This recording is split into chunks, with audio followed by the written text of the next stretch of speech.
परमात्मा कहते माला तो कर में फिरे और जीव फिरे मुख माही, और मंत्र तेरा कहीं और घूम रहा, ये तो सुमन नहीं। 108 मंत्र आपको बताए जाते हैं, ज़्यादा भी कर सकते हो कोई बात नहीं, और किसी दिन कम भी रह जाता, चिंतित नहीं होना चाहिए, क्योंकि परमात्मा को पता है काल ने यू एजेंट छोड़ रखा मन कि यू भक्ति ना करने दे तुमने, लेकिन कुछ दिनों के बाद आत्मा इस पे प्रभावी ऐवी हो जाएगी और बैठ के इस तो भजन कराया करेगी। फिर श्वास का मंत्र आ जाता है, ये फिर मन भागता है, फिर थोड़ी देर पाछा फिर चेतन हो जाए, फिर करे, तो ऐसे करता रहे, ऐसे अभ्यास बनेगा इसका, ऐसे ही चलता है। और कुछ दिनों के बाद आपको रात्रि में भी, स्वप्न में भी आपका सिमरण शुरू हो जाया करेगा, सोते सोते सोते सोते श्वास उस श्वास से। और एक श्वास उस श्वास की इतनी कीमत है सतनाम की, 2 अक्षर की, और तीसरे का तो कहना है कि सार नाम तो वो तो एक का जपया हुआ घना काम करते हैं। तो इतने धनी बन जाओगे आप इस भक्ति से। ये भक्ति और फिर आशा, आशा यहाँ के नहीं रखे, जरा अंत में आपकी इच्छा, किसी बेटे या बेटी में, कार या कोठी में, पोते या पोती में, किसी प्रकार देवता या देवती में, किसी भी सतीथि में। मान लीजिए आप वृद्ध होगे और उधर से आपकी बेटी विधवा होगी, तो आपके साथ काल नहीं हो और एक जाल कर, बेटी वही विधवा होगी जो नाम तो दूर होगी। अगर बेटी भी नाम ले रही होगी तो नहीं हो सकती उकसुक, गारंटीड बात है। और ऐसा हो जाता है तो फिर आपके मन में काल पैदा करेगा प्रेरणा, बता के होगा बेटी का, क्या होगा बेटी का। वह बेटी महात्मा रह जाएगी, फिर वहीं की से पशु बनकर वहीं फिर हल खींच रहा होगा। एक किसान था, परमात्मा की आत्मा था, कहते हैं जो जन मेरी शरण है। पुणात्मा आप समझोगे, क्योंकि बालक नहीं बुद्धिमान समाज है आज मानो। किसी का बालक बिगड़ जाए, बेटा या बेटी, उस माता पिता से पूछ कर देखो वो कितना दुखी रहता। सपने में भी उसको ये चिंता बनी रहती है कि किस प्रकार मेरा बच्चा फिर से लाइन पकड़ जाए, उसके लिए कितना दुखी होता है। और हम उस परम पिता के बच्चे, उसी के बेटा बेटी हम, और वो हमारे, हम कितने बिगड़ के यहाँ के इस काल का फंस गए। अभी हमारी रेल बना रहा है सबकी, बिरान मैट्री के रखी यहाँ पर ले लिए टिंडिया हमने इसके साथ आकर के। लेकिन वो कहते हैं ना माता पिता बुरे नहीं हो सकते, बेटा बेटी वैसे 100 गलती करते हैं। अब उसी विधान से वो हमारा पीछे फिर रहा है। परमात्मा कहते हैं कि जो जन मेरी शरण है, एक बार भी किसी युग में ये बूढ़ी आत्मा मालिक से टच होगी, कभी उसके भेजे हुए दास से कभी उपदेश ले लिया, तो फिर वो रह भी गया यहाँ पर, फिर भी मालिक उसके पीछे पीछे फिरता, कभी इसने सद्बुद्धि आ जा, किसी प्रकार फिर से ये लाइन पकड़ दे। तो ऐसा ही एक किसान था। अब उसके पास परमात्मा गए और उसे राम रमी करी, क्योंकि पिछला संस्कार जो होता है उसमें गुण होते हैं। उस किसान ने कहा आओ महाराज, आओ बैठो, भोजन पाओ महाराज, दूध लाओ रे तेरे चाचा महाराज खातिर दूध लाओ। बहुत सेवा करी। अब परमात्मा ने कहा, भक्त कहा चौधरी साहब कुछ भक्ति भी करया करो। बोला जी भक्ति करा हम खूब है। क्या करते हो? शिव जी भगवान का जल चढ़ा दिया और श्याम जी की पूजा करते हैं, 8 ने पूड़े उतार लिया, 2 ने खीर बना ले, और कभी कभी गंगा स्नान भी करके आते हैं। परमात्मा लगे उन्हें समझान, काफ़ी देर तक सत्संग किया, समझाया। अब पुण्यात्मा थी, काफ़ी प्रेरित हुआ, अक महाराज बात तो सच्ची कहो तुम। कहा फिर उपदेश ले लो भाई। अकना अभी नहीं, अभी तो बालक छोटे छोटे हैं, इनको कुछ इनकी विवाह कर दूं और ये काम संभालने जोगे हो जाए महाराज जी, फिर पक्का नाम ले लूँगा। परमात्मा चले गए, साधु रूप में थे। बालक भी विवाह कर दिया बच्चों का, वो सारा कारोबार भी संभाल रहे हैं और पोता पोती भी हो रहे हैं। तब परमात्मा गए, अक भाई भक्त अब तो आजा मेरी शरण में। ने बोला महाराज जी तू अच्छा पीछे पड़ा, मेरे छोटे छोटे पोता पोती हैं, बच्चे खेतों में काम करें, इन बालका ने कौन खिलावेगा? इब नहीं माड़े ये बालक ठीक हो जाने दे, पोते पोती माड़े बड़े हो जा थोड़े से, फिर आना। अब वो फिर गए परमात्मा। 5-7 वर्ष के बाद बूढ़े की टिकट कटी पाई, वो मर लिया। अब क्या देखा कि वही व्यक्ति अपने ही घर में बैल बनकर आ रहा है और पुत्र उसने हड़ में जोड़ रहे। वहां पहुंचे परमात्मा। अब वो बच्चे जाने थे महाराज को कि आओ महाराज जी आगे। आ गया भाई। बोला भाई डटिए, एक दो बात कर लो, तेरे पिताजी थे। वो बच्चा बोला जी पिताजी की तो मृत्यु हो ली। बोला भाई वो परमात्मा बोले मुझे मालूम है। अब उस बैल के पास गया, कान में कुछ मंत्र से बोले। वो उसने तो मंत्र लागे थे, परमात्मा उसकी भाषा में बोल रहा था। तो बैल ने अंदर से बोल तो वो नहीं सके था, अंदर की भाषा भी जानते हैं मालिक। अब उसने कहा बाबा, परमात्मा ने कहा रहा ईब तो आ जा मेरी शरण में, तेरा यो शरीर छुटवा दूंगा यहीं पर और तुझे मनुष्य जन्म दिवा दूंगा। तो नो कह महाराज जी तू जा अपना काम करे। अब मेरी जगह पे कोई और बैल आ गया और काम ठीक ना करेगा तो मेरे बड़का का टोटा नहीं हो जाएगा। अब परमात्मा चले गए, भाई ठीक है। कुछ दिनों के बाद क्या हो गया कि वो बैल वाला शरीर भी छूटना ही था, कभी ना कभी मृत्यु होगी। फिर वो बन गया सर्प। अब सांप बन के इसको याद आती है कि कुछ पैसे दबा रखे हैं मैंने, धन पहले जमीन में छुपा दिया करते, चोरी के डरते हैं।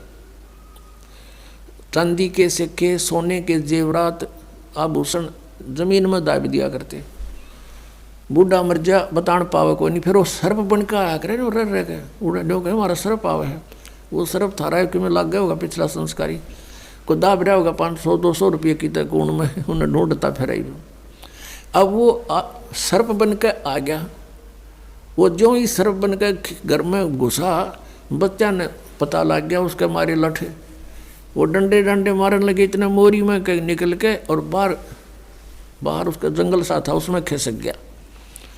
और वहाँ पड़ा पड़ा कर रहा है सांप, अच्छे डंडे लाग रहे, उसकी सांकड़ी गई टूट। तो परमात्मा आए और वहाँ बैठ के ने बोले सुना भगती अब के सलाह तेरी। ने बोला जी ले लो शरण में। ने बोला भाई शरण मत आया पर सांकड़ी तो डुबा के आया तू। अब परमात्मा कहते हैं जहाँ आसाता बासा हुई और मन कर्म वचन सुमरियो सोई। 8वें अध्याय के प्रथम मंत्र में गीता ज्ञानदाता से अर्जुन ने पूछा कि प्रभु आपने जो 7वें अध्याय के 29वें श्लोक में जिस तत्ब्रह्म के बारे में, अध्यात्म ज्ञान के बारे में, सभी कर्मों के बारे में जो बताया है कि उसके जानने के बाद प्राणी की ओर जरा और मरण से छूटने का ही प्रयत्न करता है। जरा माने बुढ़ापा और मरण माने मृत्यु। ये बुढ़ापा सबसे बड़ा कहर है इस प्राणी के ऊपर, मनुष्य के ऊपर। अपने अपतमाओं कदे बूढ़े बूढ़े घबरा जा, अब घबराइयो ना तुम, क्योंकि ईब मालिक का नाम लिए पाछे आपको इतना सारा मिलेगा, सत्कर मान लियो, आपको पता भी नहीं चलेगा ये बुढ़ापा है या आप युवा हो। देखने में बुढ़ापा होगा लेकिन कष्ट नहीं आने देगा दाता, और थोड़ा बहुत आता है तो तुरंत ठीक करेगा। कति ये गारंटेड बात समझ लेना। इस जब पूरी मर्यादा में आप रहोगे, ध्यान से भक्ति करोगे, और वृद्ध अवस्था में आदमी घनी भक्ति करेगा। उसने तो अपना धैर्य दिखा टाइम की भाई के बरा कब बात बन जा, और वो भक्ति खूब करता है। ये दास एक बार सत्संग कर रहा था मनोरपुर गांव में, और उनका जो पिताजी था वो था तो अच्छी आत्मा का, लेकिन वो ये ज्ञान नहीं था बेचारा किसी को भी। तो वो सत्संग सुनता रहा रात्रि में, और हुक्का पीवा अपना बैठा बैठा, हमने माइक ला रखा था, और वो विरोध कर रहा था इस बात का क्यों फंड कर रहे हो, पाठ कराओ हो। दूसरे दिन शाम ने वो बुढ़ा आ गया। वो लड़के के दोनों से सत्संग हो रहा था, उसकी पत्नी थोड़ी पत्नी ने उसको कह रही थी, बाद में बता दी, मैंने न सोची ये बुढ़ा ही पता नहीं किए कहेगा महाराज ने। ये बैठ गया आकर, उसकी आंखें में पानी आ गया। 60-65 साल का व्यक्ति था। नो बोला जी मैंने ये बात आज तक नहीं सुनी थी जो आप ज्ञान सुना रहे थे, और मैंने तो सारा जीवन खो दिया इस धंधा पीठ के, मेरा केरा होगा, मेरा क्या होगा।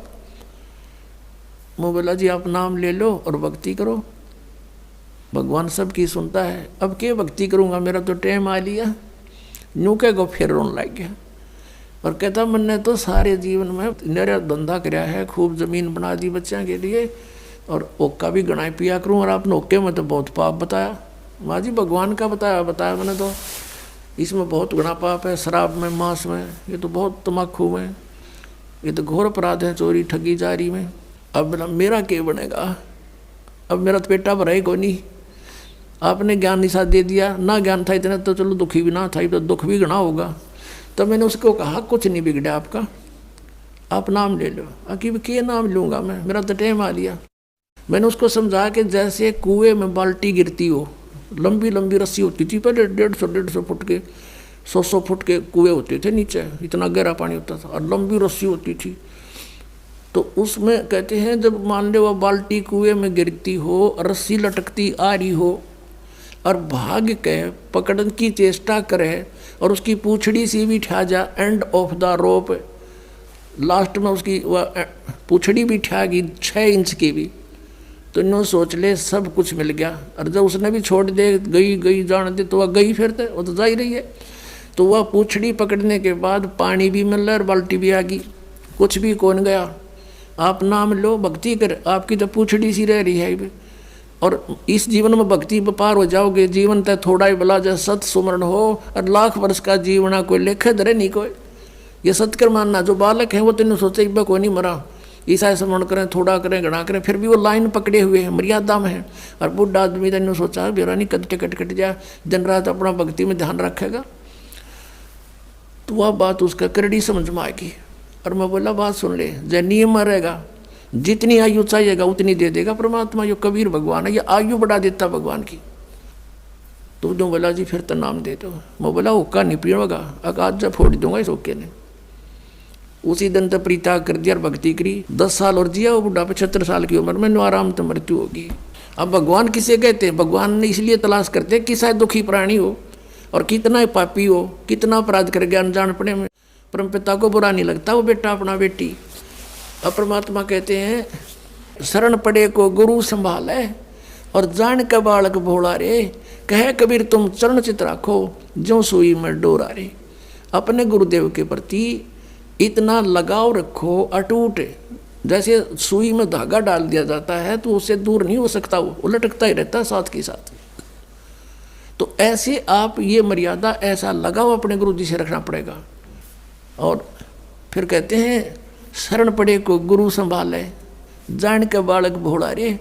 जैसे अनजान बच्चा पालने में झूल रहा है, उसने टट्टी भी कर दी, पेशाब भी माँ कपड़ों में कर दिया और हाथ पैर सारे खराब कर लिए। अब माँ आती है, वो देखती है कि तो सारा काम बिगाड़ रखा है, उसने वो बेटा या बेटी बुरा नहीं लगता, उसको पता है कि बालक से इसको पता नहीं। उन्हें नवावेगी, धोएगी, कपड़े धोकर सुखावेगी, फिर उन्हें दूध पियावेगी, सीने तो लगावेगी, प्यार करेगी। तो ऐसे ही परमात्मा को जानो तुम, सत्कर मानना। ये कबीर हमारा भगवान है, ये परम पूज्य परमात्मा